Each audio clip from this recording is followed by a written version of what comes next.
Ayan, kung napansin nyo po, medyo kulay pink yung ating binignit. Gawa po nung sago.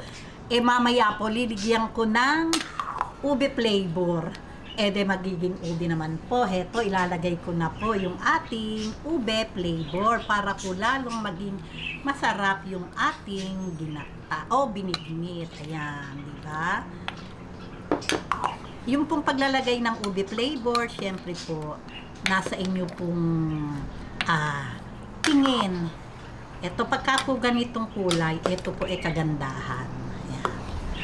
Huwag po natin titigilan ng halo para po talagang creamy-creamy yung ating binignit. Siya nga po pala, don't forget to share this video para mas lalo pa pong dumami yung ating viewers. At mag-comment lang po kayo kung meron pa po kayong gustong ipaluto. Basta po kaya nating lutuin, lulutuin po natin. Salamat po.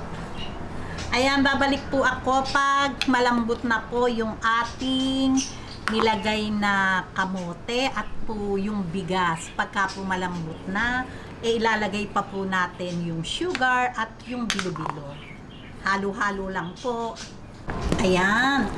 Medyo malambot na po yung ating malapit na bigas, saka yung ating mga nilagay na kamote, gabi.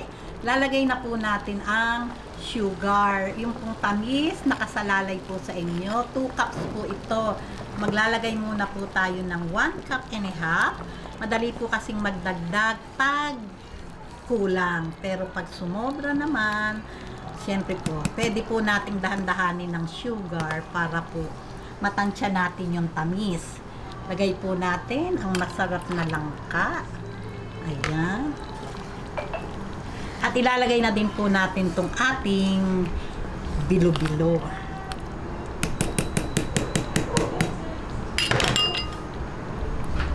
Ayan.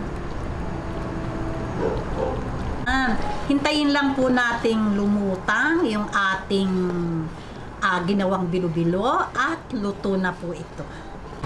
Ayan, pagka po ganitong nakalutang na itong ating bilo-bilo, ayan, luto na po ang ating napakasarap na binignit.